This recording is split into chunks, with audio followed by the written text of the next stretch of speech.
Hey, welcome, all my right thinkers. Thanks for tuning in to check out your boy P Funk Thinking Right out here in the lab, and I'm back in the book. We're gonna talk about some Masonic information for all my Masonic brethren. I'm gonna break this little stuff down for you right quick. Not everything, but this is my area of expertise. Also, I'm a Masonic man, so yeah, we're gonna do some good stuff. It's called cube consciousness. I'm gonna teach you how to think outside the box. If you ever been called a square, be offended. Okay, let's talk about it. Rightism, 25 rules to live by. Storytelling, story with a message. There's always a message in my stories.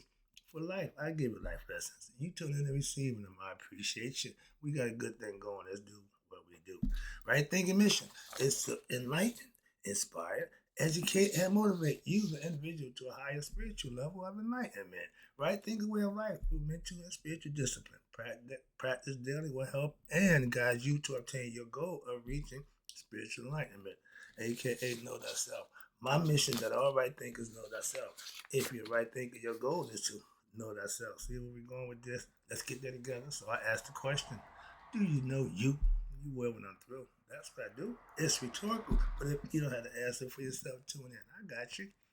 A person who knows not and knows not that they know not is foolish. Disregard them. Don't be them.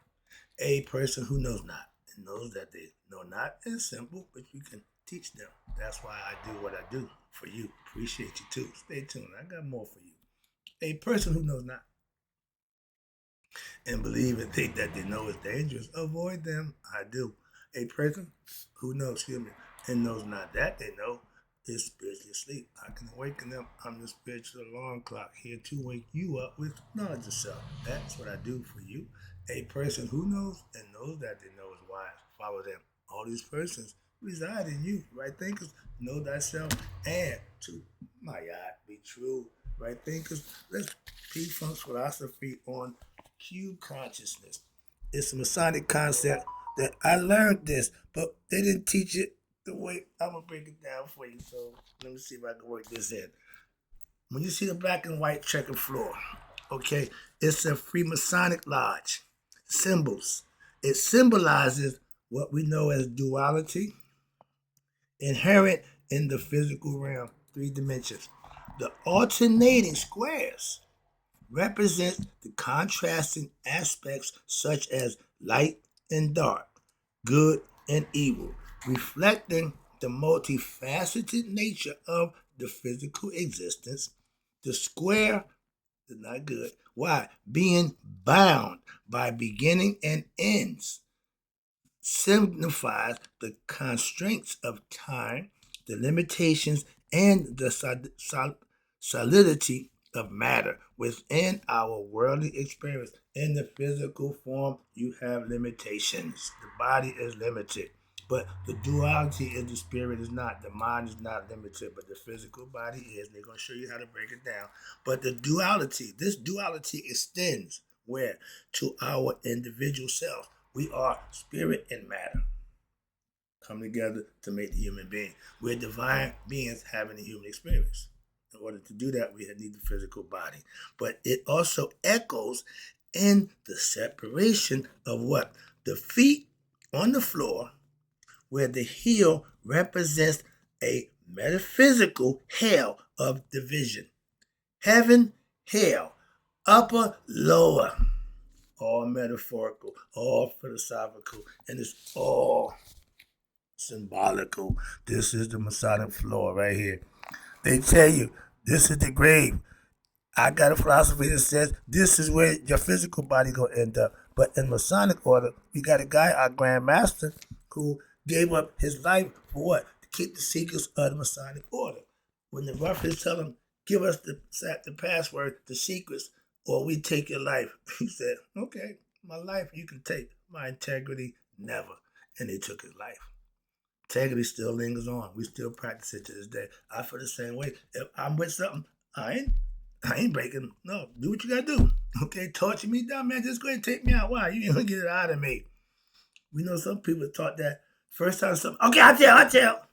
No, my man didn't back down. He stuck to his word. All right. And if you stick to your gun, it may cost you your life, but that's okay. That's what it's all about. You can stand for something. So moving on, I got that, like the concept. First, again, this is a philosophical. Don't get carried away. But they're teaching you how to stand. Okay, but it signifies the contrast. But this dual, okay, atop this checkerboard, the patterns, you see the circle. It serves as a potent symbol. The first symbol for God was the circle. Why? He who has what? No beginning and no ending. It's a perfect sign for God. The dot in the circle, from Masonic order, you use what they call the compass. We got two compasses. I looked up the compass. Who created the compass? I do my homework. All right, right here. This compass here from Masonic order. This is where you make the circle. But you see here, there is no dot. Okay? You are the dot. You do that and you make circumscribe yourself and call it due bounds by the length of your the compass, how far it opens up, is the length of your God consciousness. But they didn't present it to us like that. I didn't get that from there. I got that from learning other concepts. And they tell you the circle represents timeless. It's metaphorical for what? Eternal. No beginning, no end. The space, the square, represents matter, firmness, beginning, birth, and death. They go together hand in hand, and they metaphorically present it to you in this manner. Okay. Now, you see the checkerboard, and it says here, it's the potent symbol for eternity, which represents God. Usually, it's in the fashion of the eye. Okay. Everything, the eye. Okay. Even Masonic order, the big eye right there. Okay, that represents God, the mind, the eye, God's mind, the eye of God, the eye of the mind, whatever you want to call it. But it's all symbolism. And if you see here on the floor, black and white, and then the floor, you see we got 3, 5, 7, the numbers for Masonic order. 3 is the chair that you sit in, the worship master, senior warden, junior warden. Okay, it represents what? Strength, wisdom, strength, and beauty. Wisdom from the worship master, strength from the senior warden, and the beauty from the junior warden who conducts the work. All these is symbolic. I love this back today. I would have all this broken down for you when I give my classes. I would break all that down. And the 3 is the 3 officers. The 5 is the 5 senses for the human body, or the 5 steps of architecture. We had that broken down. And then the 7 steps, the 7 liberal arts. All this is all symbolical information. This is what you learn how to what? Build yourself to be an edifice worth being respected, aka a perfect ashlar, something that looks appealing compared to something that looks ugly and rough, what you call rough asses or ignorant people. A nobleman conducts himself in nobility. So you use the tool that they built, the great cathedrals, you use the same tool for what we call a more noble and glorious purpose for yourself, to look good, to shine, for others to see. Masons, we don't solicit. You join because you want to be what you see. That's how I joined. I saw one. I like that. I want some of that. Again, we don't solicit. I would never ask solicit to be joining anything. If you want to be part of it, let me know. From there, I take it, but I'm not going to solicit. Nope, don't do that. Moving on. If what you got is good, you got to solicit. Just use it. Where we at? The higher space, the more. Now, again, the circle signifies the boundlessness, the realm of consciousness, where time, space, and matter holds no sway. When you go to sleep, time don't mean a damn thing in your astral world, in your mind. Okay, that's what they're telling you. But transitioning from what we call the three-dimensional awareness, the physical form right here, is represented by the square, physicality, to a higher state of consciousness symbolized by the spear. The square sits underneath the circle. Okay, it fits in the circle. I showed you that with Vitruvian man. I showed you that with him right here, square in the circle. Yeah. Okay. But the Masonic used it for a different. They showed you how the spear represents spirit, circle. This represents matter. Spirit and matter come together. They put the compass over the square. Mind, spirit over matter. When you come in, you have matter over spirit. You're not conscious, so we help you with that. That's enlightenment. That's what we do. Teach you to know you. Okay. So it says here, the aim for humanity is to what? Form a cubic consciousness. To go from the cubic, the box thinking matter, physical consciousness, to what we call the spiritual consciousness or spiritual consciousness, the mental side. This advanced will enable you to now be able to transition between what? The physical world and the astral body at will. If you're a lucid dreamer, you go from the physical world, being conscious of who you are, into the astral world, still being conscious of who you are, even in the dream state. That's becoming conscious, okay? And by achieving this through daily meditation, righteous living, and you practice it, you will now be able to what? Unlock, yeah. Unlock what? The full potential of your mind and to truly exist as a multidimensional being, a spiritual being, having human experience and becoming conscious of who you are.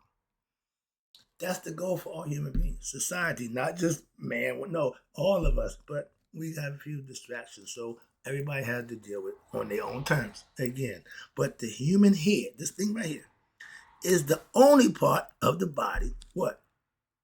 That contains the geometry of what? The sphere, the circle, no beginning and no end, the zodiac that's in our head, 12 cranial nerves.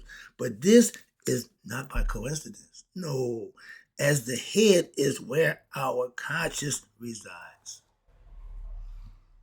Becoming conscious, that's using this thing that's the most modern piece of machinery known to man, aka your brain, your mind, whatever you want to call it. But the idea is to master it. How you do that? Slow down, grasshopper. Again, get knowledge from somebody who knows. That means you have to become a student. You have to become an intern. Put some effort into learning something without getting nothing, put nothing in return, or getting nothing in return but what? The experience. That's what life is all about. You got nothing in return but experience. If you use it right and do it, you'll get the benefits of going to the afterlife because what? You live this one right. Moving on. And that's a taught, a learned behavior. It's not natural or normal. You have to put a little extra work in. Okay, but the cube consciousness again refers to that box thinking, to a state where our infinite, boundless mind become deeply what entwined with what? With the physical world. The consciousness falls in love with physicality. They use the concept in my philosophy, asar, the spirit, falls in love with naset, not that, which represent what? Mortality. So the spirit and mortality get together, offspring is your discernment. Another philosophy, but that's the concept. But again, we have this when the spirit gets physical, gets more intent, that our minds and our true invisible self identify what? Solely with the physical body, aka the ego. I put it down in reference so I can remember. Your ego self is you, the I. That's like Carl Jung said. That's who you identify with, and that's fine. But your higher self is what becoming conscious of who God is and where you are with God. Y'all are one and the same. Once you understand that, but the ego, but edge God out. It don't need God. It thinks it is. That's you thinking it's all about you. See, we're going with this. It's all metaphorical. But this state occurs when what? When you, the individual, your individual consciousness is limited to just experiencing only physical sensations in the physical body, and it is now confined within the awareness of the what? Third dimension, the physical world. It's trapped now into, it went from having a temple to now a prison, the physical world. Because of ignorance, you are becoming a prisoner of your own self. In essence, it represents the lowest state of consciousness, aka the root chakra, the red level. Right there, you stand down there in the lowest level. Where what's this? Where you experience, your experience is restricted, limited solely to what? Your five senses. If you can't smell it, see it, taste it, touch it, you don't believe it. That means your inner eye is not open. Your third eye is calcified. You can't, your spirit, you can't see the spirit to you. Why? The ego blocked it out. That's why. And this is what the physical body only identify with the brain through those senses. No higher self, that's the lower self. And watch this, the five senses of what? You live in the external, the physical world, but you're lacking spiritual awareness of anything beyond the physical existence. You have no insight, you have no faith, you have no belief in anything other than what you can see, and that's ignorance to the highest level. Wrapping it up. The phrase, ooh, this is perfect. Think outside the box. I told you the cube is the sixth side, up, down, in, right. That's human form. That's as far as we can go. The physical body is limited. Realizing that, now you become what? A spiritual being. Get higher level. And our minds acts as that what? The manipulator of the third dimension. Everything that we perceive externally came from a thought. God, Amun, the hidden one. Thoughts are hidden. That's where Amun reside in our inner thoughts of ourselves, our consciousness. And it is the manifestation of the mind. Therefore, if the mind can manipulate, can conceive the third dimension, it must exist what? Outside of that particular realm. It operates above and beyond it. Hence the head, the top, my high God. All that is signifying the head in the physical body. The feet is hell below you. That's what hell ain't is under your feet. Oh, this is symbolism. Excuse me, I get excited. I'm hoping you get the symbolism behind it and get the meaning, because it's all esoteric. It's the real understanding that people just miss and just take for granted. All right, let me go. Your mind is above the physical body. That's why it's the most high. That's where God dwells, in the mind of man and woman. Now, he don't pick and choose. Equal opportunities. Let me take it home right here. The human body exists solely within this third dimension. Why? It's physical. It's gonna earthly matter. It's gonna turn back. That's why he put it in the ground. Right? Go back into what is natural elements. The spirit don't go there. No. But the third dimension, that's the physical part. But as much, it is limited to the present moment. Again, I told you, live in the now. Moment and what? The constraints of the three-dimension laws. It cannot travel to the past. It cannot go into the future. It can only exist in what? The now. They call it present. Present, why? That's God's gift, to recognize what? The present that he gave you, life. I'm rolling today. However, our minds, our intelligence possesses that uncanny ability to what? To be able to contemplate what? Both the past and the future. That's what the mind can do that the body can't. And thereby existing what? Obviously outside time and space itself. So it ain't stuck in the third dimension like the physical body. That's what they're trying to tell you. Wrapping it up with this. The mind has no inherent limitations. Think unlimited. Yeah, my man was for DC. That was his phrase. Think unlimited. Again, that's right thinking. Thinking unlimited is right thinking. Thinking positive is right thinking. Anything that's good is right thinking. Okay, let me wrap it up and take it home. Any perceived constraints are created by one's own belief and your mental programming. They know that. If they can program you to believe what they're telling you, they don't have to worry about you. Why? They can control and manipulate you like they've been doing for a long time now. Wake up, break out the matrix. The world is a simulation. You waking up is breaking out the matrix code, as they call it. But to know thyself is the way to get out the matrix. Trust me. Oh, I got a good lesson coming up. Humans and the awakening. Let's be right. Right thinkers, may you all live to be 100, me 100 minus a day. So I never let my right thinkers who now understand the cube consciousness and thinking outside the box is what they want to do have passed away. Remember, right thinkers think outside the box. We think with no beginning, no ending. That's the spiritual. That's the ethical. That's the immortal. That's God. I'll be right back. Right thinkers, enjoy.